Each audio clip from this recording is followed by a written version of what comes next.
the other night. And Christopher is our first candidate, and he's from Oak Ridge, Tennessee. It's snowing right now, so it's snowing.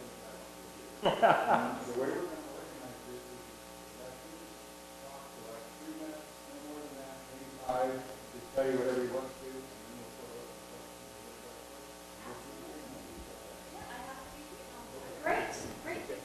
Chris? Perfect. Thank you, Jim. Appreciate it. Excellent. Oh, we got to have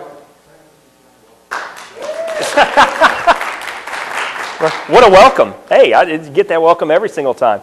So just a little bit about me. First off, I'm a husband. My wife and I have been married for almost 20 years. First date was November 20th, 1991. So first question out of the way. Second thing is I am also a father. I've got 4 children. I have 4 girls. We have identical twin daughters that are in 7th grade. We have a 4th grader and we have a 1st grader. So I've got them at both levels. So I think that's question number 2 out of the way. And question number 3 is I'm kind of missing a little bit today because I wasn't able to go to church to get my ashes. So there we go. So we got those 3 questions out of the way that you can't ask by law. So that's kind of done. I'm a career educator. My father was a teacher. Actually retired from the Navy after forging his parents' signature to get in the Navy, and he becomes a teacher. So he got me into the profession. I had to start out in mass communications, though, before I went in education, because if I hadn't done mass comm, I wouldn't have met my wife, because those are the classes she was in. So after I got out of mass comm, when Dad said, come on, just try teaching for 6 months, I became a teacher. I was an elementary school teacher. I taught inner city 1st grade. I taught 2nd, 3rd, 4th, and I almost forgot. I forgot to tell a couple groups. I taught 6th grade when it was in the elementary school of the suburban county. And then I went back to Nashville, Tennessee, where I was a principal. I was an elementary principal and principal at all Title I, mainly large ELL population schools. And then I was a principal in the same type of situation. And then ended up in Oak Ridge, Tennessee. And everybody asks me, so are you a Tennessee fan? I'm a Tennessee Titans fan. I'm not a Tennessee Vol fan. So it's a completely different thing. That's how you stay safe. You don't root for college teams. And then while I was in Nashville, I was also part of a superintendent's academy with the School Boards Association. And that's how I ended up in East Tennessee. But I went into East Tennessee with a really specific direction to my future boss and superintendent, is that I want your job. I said, I'm not going to stab you in the back and get you fired, but I'm ready to be a superintendent. And so that's what I've enjoyed over the last year and a half. Yeah, year and a half, is getting to know his direction and where he's going. And then that helped me to really jumpstart to where I am now. So he has recommended me for this job, gave me a big, huge 3-page reference, and said, you were ready the day you came in the door, and I knew you'd be ready. So that's why I'm here today. So fire away. I'm ready for questions. Are you ready? And I just want to get this out of the way. Is it Marczak? Yes, it is. It's okay. Marczak. No C. No C. No. Yeah, okay, C very is silent. good. Yes. I don't want to make that mistake. I'm going to take our first question from an audience member. They gave me a few stacked ones, but I'll start with the audience. I think that's the appropriate way. But Linda Fasano, she is the head of our Arts and Cultural Alliance for the county, and she would like to know, what are your thoughts on arts education and arts integration? You know, I'm getting that question a lot today. What is your feelings about the arts program? I really feel it's the holistic nature of the way we interact with children and interact with adults. I kind of say it's one of those victims of No Child Left Behind. We thought we had to focus so much on reading and math that the arts and even recess were kind of left in the background. And what happened is student performance actually got worse. So it's really the holistic nature of how we work with kids. Research has shown that strictly learning how to play an instrument means that students grow with academic proficiency. They're not focusing on what they need to know, and yet they're getting smarter when they play a musical instrument. I have the benefit of my daughter is in orchestra in 4th grade. That's one of the things that Oak Ridge Schools emphasizes. And my 2 middle school children have had pieces put into museums for the work that they've done, both taking photographs and also both painting and drawing. So the arts are extremely important, not only in my family, but also for my children. And just on a secondary note, I'm a published illustrator. So I have a children's book that's called Love Grandpa. It was published about 10, 15 years ago, before I had kids, when I had time. And so I'm a big artist. I'm a big visual artist. So you're going to find the arts are really big in my perspective and in my mind. Okay, very good. Thank you. You're welcome. We're going to move on. And this is a great question. Why St. Lucie County? Other than sunny, beautiful Florida, an hour and a half to Disney. Yeah. I'll get to that point. Give me something else. 5. Okay, so number 1. When I was ready, when my wife and I had a discussion about 3 or 4 months ago, and we said, it's time for us to move on to the next phase of our life. It's time to me to look for a superintendency. Where do I need to go? I started to seek out different school systems. One of the first things that jumped off the page is I like your school board. I like the fact that they sit up here at these meetings and they kind of rib each other and they laugh. That's awesome, because there's nothing harder for a superintendent than work for a divided board. It's like being a child in a divorced household. That's very difficult to do. And I have gray hair as it is because I have 4 children. I don't need any more gray hairs. So first off, I like your board. Number 2, your school system is good. It's a good school system. It's not great yet, but it's good. I was looking at some of your demographics. I was looking at some of your student achievement. This is a school system I can put my own children in, and they will go to the public schools in St. Lucie. But I want to take you to greatness. And I know that that's going to happen by the community and the staff working together to make sure that all kids, not some kids, but all kids have what they need in order to be successful. Okay? The third thing that I liked about your system, besides the school board and beside the schools, is it appears digitally that your community is actively involved in the school system. And I'm hearing that a lot today, which is giving me confirmation that that's the way I felt. Okay?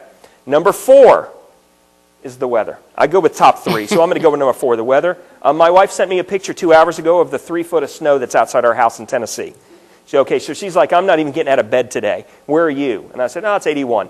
And number 5 is when Riley, our first grader, looked at us and said, Daddy, how far is that school you're going to talk to away from Disney World?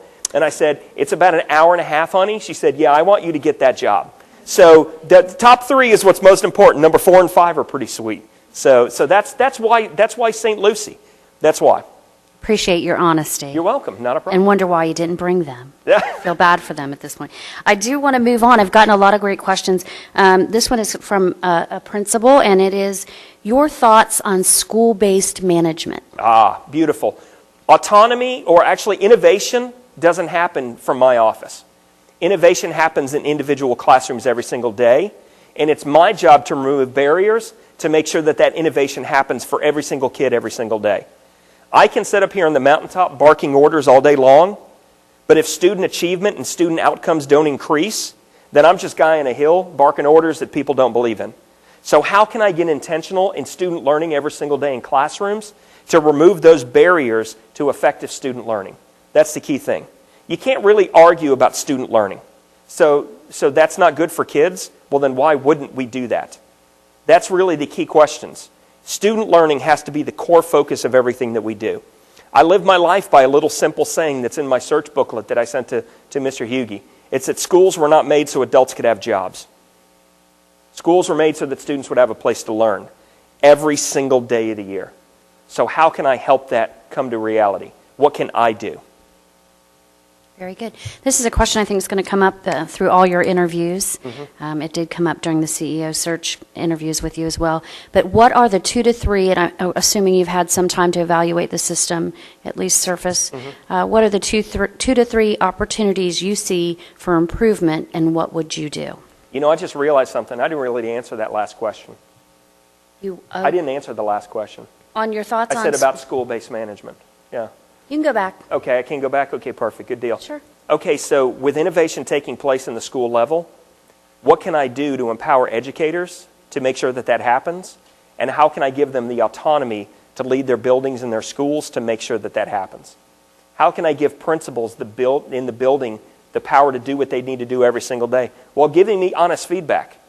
If we're going down a path and it's not working for kids, I need a principal to come and talk to me and go, Dr. M, this ain't working.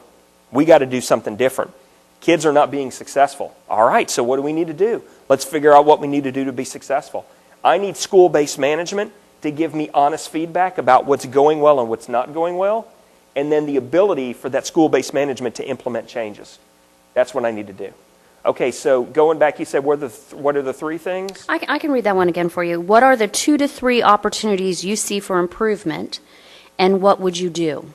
Okay, so the first number 1 opportunity, the first place I always go to is to student outcomes.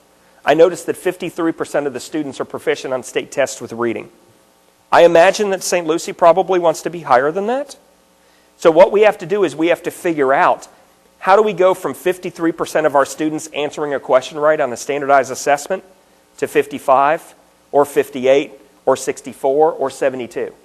So we've got to break that down to find out, what do our kids need in order to be successful every single day with a state test that we know that's coming down the pike?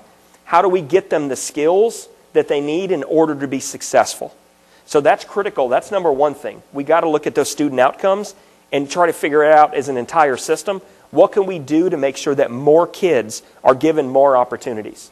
The second thing I want to do is I want to build relationships with the people in St. Lucie schools and St. Lucie County to give me advice on where we need to go. If I start the job, I will have been here all of one day. How many people have been in this county or in this town for more than 10 or 15 years? If you don't mind me getting a show of hands. Okay? Hands down. How about 20 years? Hands down. How about 25 years? Hands down. 30 years. Okay, do you guys think you know what we need to do as a school system to improve? So why don't you tell me that? And the next thing is why don't I turn around and make some of those things happen? That's the key thing. We know what we need to do. All of the answers to solve the ills of public education are in this room. So why don't we sit down and talk about it and then put some of those things into play? Yeah, I can pay somebody $50,000 to come in twice a year to tell us what we need to do. Or I can look at people in the room and say, why don't you tell me what we need to do? And all that costs me is donuts and coffee and a continental breakfast from time to time. And I've saved the district $48,595. That's a rough number. But that's basically, the answers are in this room. You said 2, right? I said 2. Okay, good. That's 2. Okay, Perfect. we're good. Done. All right, next question. This is a community question. What is your level of involvement with your community? And this lends itself to asking you about economic development. Beautiful. And the role of the schools in economic development. As both principal and now as assistant superintendent, I'm actively involved in the Chamber of Commerce. In Oak Ridge, I just went through Leadership Oak Ridge. Education does not happen without economic involvement. And economic vitality does not grow without educational involvement. We're kind of like strange bedfellows, if you will. I am about, well, if St. Lucie HAP does not become a reality, I've been appointed already to an economic development board in Oak Ridge, where as potential businesses come in, I'm one of the constituents that meets with them and sells them on the schools. Because when a business is looking to invest in a community, the first thing that they always ask is, what's your school system like? Because if they're going to bring in between 500 and 5,000 employees, they want to know, will we be able to put our kids into your schools, and will our children be successful? So we work hand in hand, and the more in harmony we work, the more kids win. Because that's really what it's all about. It's about getting our kids greater opportunities to be successful in life. That's the key thing. It's not about the adults in the room. It's not about me. It's not about my ego. It's about, do kids get what they need in order to be successful? Very good. Retention for newer teachers is an issue everywhere. Okay. St. Lucie County is not unlike all school districts across the land. What methods have you incorporated to increase teacher morale and retention? So in working with first-year teachers, I kind of have a little saying. If we were all judged on our first year of teaching, none of us would have jobs. It is a difficult job to be a first-year teacher because you may be surprised to know educational institutions don't really do that great of a job getting teachers ready for their first year of education. Shocking. Nobody fall out. So we really have to get them through their first year of education with a trial by fire, if you will. So after our first year, how do we keep our teachers for the duration? How do we keep them to stay? We make St. Lucie schools a place that is so great that nobody wants to leave and everybody wants to get into. Where does that begin? That begins with me. Because I create a culture amongst my principals that they have the autonomy and the responsibility of running their buildings as they see fit. And then what happens in turn is they run their buildings in the exact same way. The number one determiner of teacher retention and success and satisfaction is the building level principal. If that principal empowers you to make the decisions that are best for your classroom and then removes barriers and provides support, guess what happens? People don't leave. Because at the end of the day, they don't want to go anywhere. They love it so much. And so how do I make that type of culture become a reality?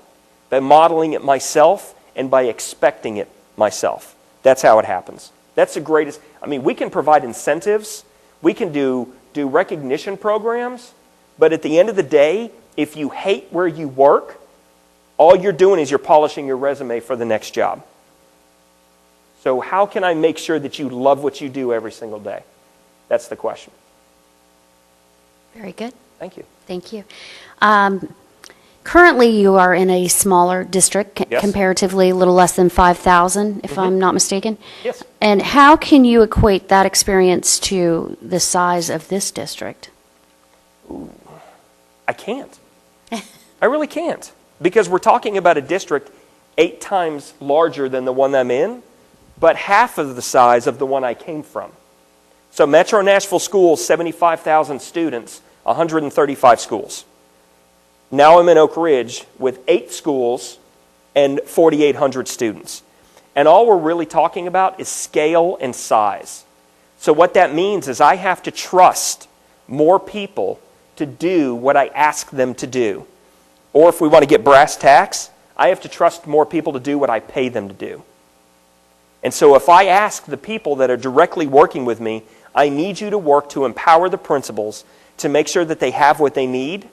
It's me following up back around with those principals as in, hey, how's it going? Do you have what you need? Is everything okay? Well, you know, it would sure be great if... Well, didn't you ask so-and-so about that? Yeah, I did, but they blew me off. Really? Has that happened a lot? And it's that ongoing dialogue and conversation to determine what's really going on. What's really happening. And that's where I ensure the people that I'm working with to make sure that they do what I ask them to do. And that's tough. And it takes time, but it is doable. But it takes time. Very good. Next question. How would you lead the district to ensure the instruction and assessment are aligned and instructional time is protected from over-assessment? Ooh, over-assessment. That doesn't happen here, does it? Really? I will not speak to kidding that. I'm just kidding with you. I'm just playing around. And that's one of the questions that I've had today. How do you feel about assessments? They're not going away anytime soon, so I might as well just get used to it. That's the way it is. Because I can focus all day long on what we should have, but all I'm doing is wasting time from not focusing on what we currently do have. And so one of the things that I've worked successfully in all the districts I've worked in is how do we make sure that students learn what they're expected to know and be able to do on summative assessments. And right now in education, those summative assessments are the state tests. One of the things I do love about the state of Florida, you guys are like Tennessee, we know exactly what's going to be on that test. If you go to the Florida Department of Education state website, I pulled it up myself, you get what's called a blueprint. We know in every single grade level what's going to be asked. That's what we call our viable curriculum. This is what students have to know and be able to do. Now the next thing is to getting that viable curriculum into the teacher's hands to make sure that they are together talking, how can we help all kids learn at least this? Because there's a lot more stuff that needs to be done in the classroom, but if this is not happening, then we have a huge disconnect and we have a huge problem. So we need to make sure that that gets connected because it's one of the few testing environments where that's not really happened. Because if you think about it, if you want to be a fireman, you've got to take a written test in order to get your certificate to be a fireman. Do you think during fire school they're learning about how to bake a quiche or how to work on a carburetor? No. They're learning how to fight fires and do what they need to do according to that written test. It's the same way for almost every profession. But yet somehow we feel compelled to send kids every year into a state assessment knowing that we haven't covered a portion of it. So how do we work together as a collaborative unit to make sure all of the kids learn this before they go to it? In my mind, if we don't do it, in my mind, that's educational negligence. We know what's on the test. We know what's out there. Why are we not making sure that all kids learn it? Not that we teach it, but that they learn it. That leads to another question. What is your experience and if you dare, your opinion on Common Core? I said if you dare. Next question. No.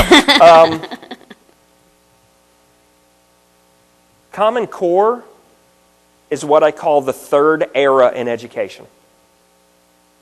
So let me back it up. Era 1 was the era of the textbooks. It started with the first public school in Boston in 1635, and it ran all the way up until 1999. Textbooks ruled the classroom. It was their pacing guide. Teachers had to start at page 1. They had to be at middle of the book by Christmas, and they had to be done with the book by summer break, because the school board spent a lot of money on this book, and we better use it. Okay? So every single day, first day of school was always page 1. We had Nation at Risk come out that say that students in America are falling behind other industrialized nations. We need to do something. ESEA was reauthorized to No Child Left Behind. We essentially moved into the second era of education, which is the era of academic standards. Tied to that was increased testing.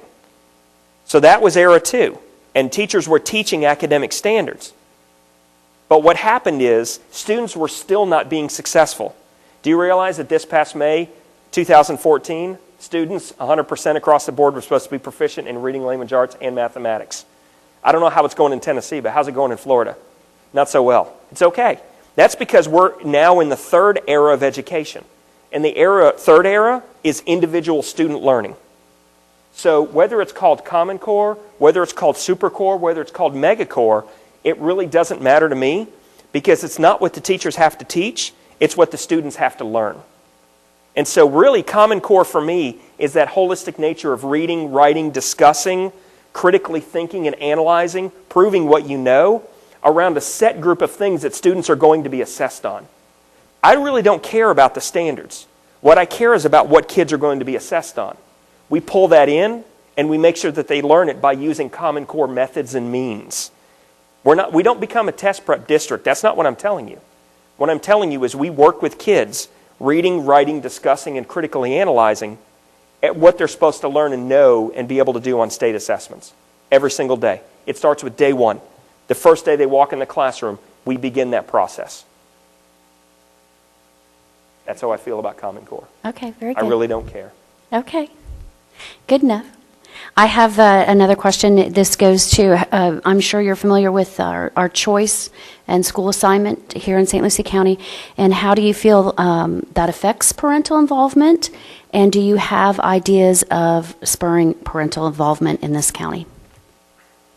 Well, I mean, really, those two questions are kind of interrelated, because I don't know how to spur parents if parents don't tell me what they need in order to be spurred. So I need to talk with parents, and I need to get honest and open feedback. What do you like about St. Lucie schools? What do we need to change about St. Lucie schools? Parents tell me, how can we get more parents involved? Because parental involvement comes from word of mouth. Parental involvement comes from, hey, my kid's in 3rd grade, and let me tell you what we're doing. You need to get your kid in my school.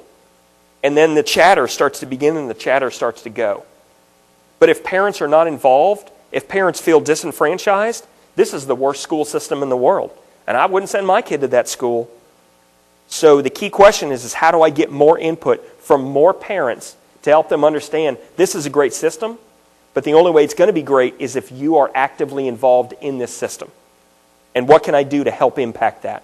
How can I get you involved? How can I get you a part of the process? It takes time. It takes resources. But I'm only here because of the taxpayers in this room. This is your district. I work for you.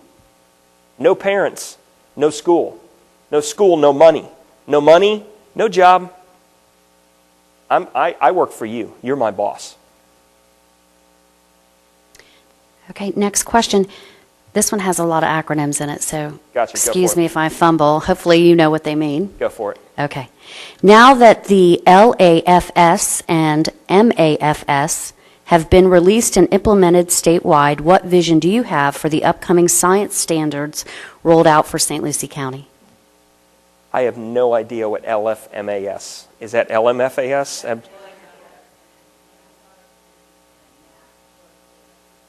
Oh, Florida. Okay. Oh, FS is Florida Standards. Okay, gotcha. Language Arts and Math. Okay. Okay, so the question. Okay, gotcha. I was about to say you jumped in because I thought maybe No, it I was your think question. this was a pre. A pre-question, I do believe. Okay, So the question is, now that these standards have been implemented Yes. statewide, Yes. what do you envision for the upcoming science standards? Which I have to ask, are you familiar with the upcoming science standards? It seems pretty specific. Florida science standards? Yes. No. Okay. Easy to learn, though, because all I have to do is dig into the work. It'll take me some time, but I got to dig into the work. So really what I would do to understand that is have conversations with teachers. What do I need to know? Because I can look at it from my lens, but I'm not teaching every single day. So I have to get people that are teaching every single day to give me the knowledge around that, around what I need to do. So give me the second half of that question after the acronyms. What did it say? Okay, let me find it. Here we go. Science standards rolled out for St. Lucie County. Yes. How do you feel about the upcoming science standards? But you're not. Yeah, it's hard. Yeah, it's hard to answer that question because I'm not familiar with it. Understandable. Yes. I'm only assuming there's quite a few teachers in the audience tonight, Okay. because I've got a whole stack of questions in reference to, do you believe teachers need a raise? Well, it's better than taking money away from them. They definitely. Who doesn't need a raise these I think that was a days? yes or no question, so that was sort of a lob in there, given the audience. Well, and can I dig into that question for a second? You can do whatever you like. And it's really having conversations with teachers around, okay, what are you currently compensated, and what's going on that you don't feel that's an adequate compensation amount. So it's informing that conversation and then talking to them and finding out, okay, what do you need? Not what do you want? Because there's a lot of things people want. Heck, I want a Ferrari. I ain't getting a Ferrari. I need a car that's reliable, that's going to get me to point A to point B when I need it. And so it's about having that conversation and that discussion around what do you need? What's going on? Do I need to work with the board on adjusting our health benefits so it puts more money in your pocket versus more money in health care? Of course, when you talk about that, then you talk about lowering premiums. So that gets a little contentious. So really, it's a district-wide discussion on, are we where we want to be? And if we're not, what are we going to do to get ourselves to that point?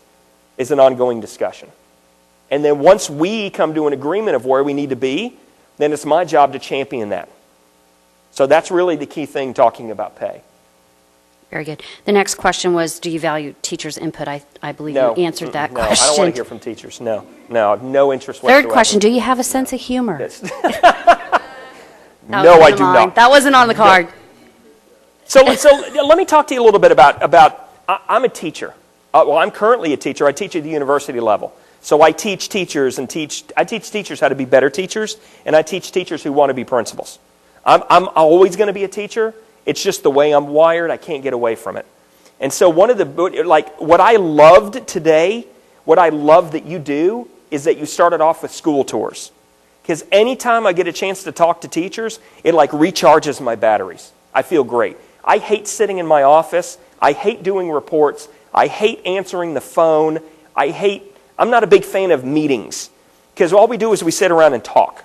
I'm a big fan of meetings that do, but I hate just sitting in a room with a bunch of adults and just talking. I love getting out into schools, and I love interacting with not only adults but also kids. Because that's where the magic happens, is with kids. And so if I'm not talking with teachers, if I'm not finding out what's going on, boots on the ground, I'm so far removed from reality, I can't even see it. And see, the beautiful thing is my wife is a therapist. I hate it sometimes, but she's a therapist. So she really keeps me grounded. When's the last time you were in a school? When's the last time you talked to teachers? I love having those conversations. I hate them, but I love them because she's exactly right. And I'm like, stop. I know what you're doing. Don't therapize me. Stop. But it keeps me grounded. Because like I said before, innovation does not happen in my office. Innovation happens in the classrooms that teachers work in. That's where the magic happens. Very good. I'll move on. This is another serious question. What is your plan to help improve the lower performing schools here in St. Lucie County? It's getting intentional with individual kids. Plain and simple. Unless the adults are taking the tests, which I don't want to hear, because that's against the law, the kids are the ones that we need to become intentional with. So let me tell you about something that worked in my former district and is currently working in the district that I'm in now. We work with individual kids to get them the skills and what they need in order to be successful. When we start talking about closing achievement gaps, when we start talking about greater learning aids for students of second languages, when we start talking about students with disabilities, it's about finding out what this kid needs and then building supports in the place to get them where they need to be. So going back to my previous thing about what kids are going to be assessed on, that's what we get intentional with students on.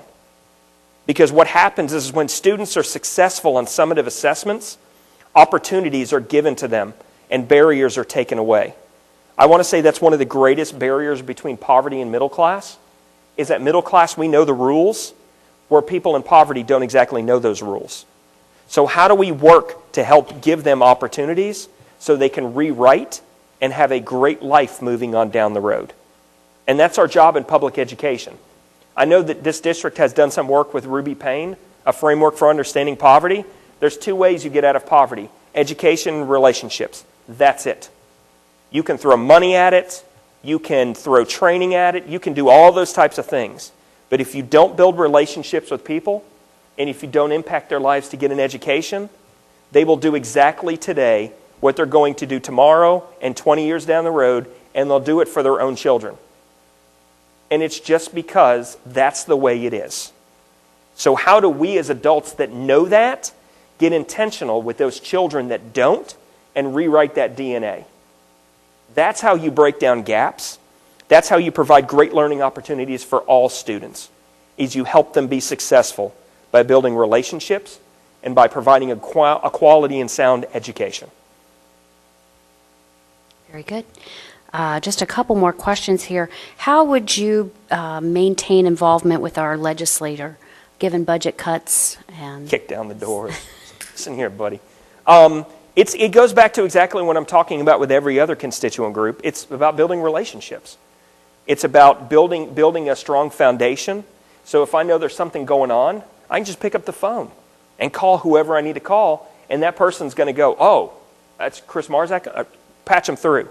Because, I mean, whether you know it or not, legislators are busy people. They got a lot of stuff on their plates. But I want to build a relationship where it can be, he's on the phone, I want to talk to him. That's plain and simple as relationships. Plain and simple. I have one final question. I believe all of the others have been answered in one form or another. And this would be to wind us up here. What are 4 elements of a successful school?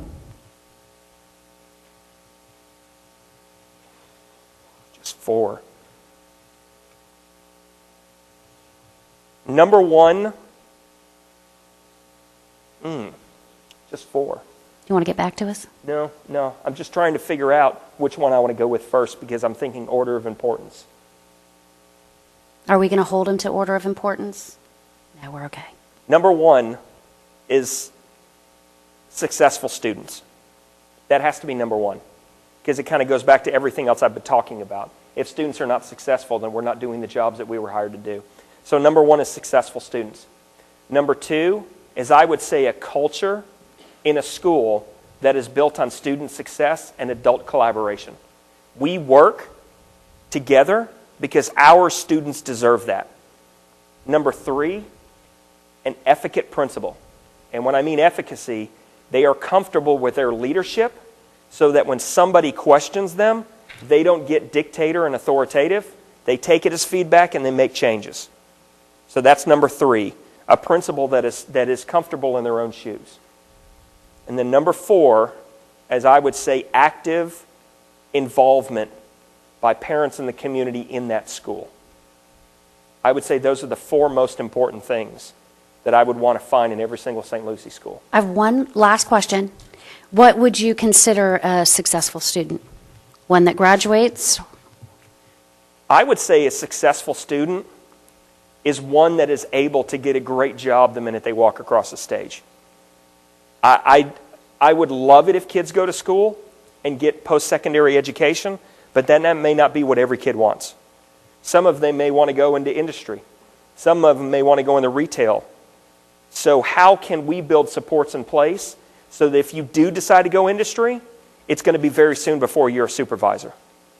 Or if you want to go into food management, how soon will it be before you become manager instead of just working on the fries? I want to make sure that our kids have jobs that provide great opportunities and benefits. I want to make sure that we get them jobs that provide scalability, they have room for advancement, and I want to make sure that they have jobs that are applicable to not today, but to tomorrow. Because we can't prepare kids for the jobs of today. We can only prepare them for the jobs that are going to be here. And so how do we do that? We make sure that they have the skills that they need in order to be successful in the workplace. They know how to communicate. They know how to discuss. They know how to argue respectfully, and they know how to accept the decisions and move on doing the best job that they can. Those are all what we call soft skills. They're hard to teach, but the kids have to know that this is what's going to be held as stock in the 21st century. They have to do those types of things. So whether a kid goes post-secondary, whether they go to college, whether they go the industry certification route, whether they do military, I think we do a disservice if a kid walks across the stage and then crashes on the sofa at their mom's house for the next 15 years. We did a disservice. But if that child has a job that parlays into benefits and provides for their family, we were successful. Very good. With no other questions from the podium, I'd like to give you this opportunity to share some closing remarks. Last pitch. I just say thank you for the opportunity. I mean, how many applicants, Jim? 25 applicants. Out of 25, I was one of 5 that was selected. I feel honored just having the opportunity to come and be a part of this and just really just tell you a little bit about who I am, because I'm getting to do what 21 other people are not being able to do. And so thank you for coming. I'm sure you had other things to do tonight.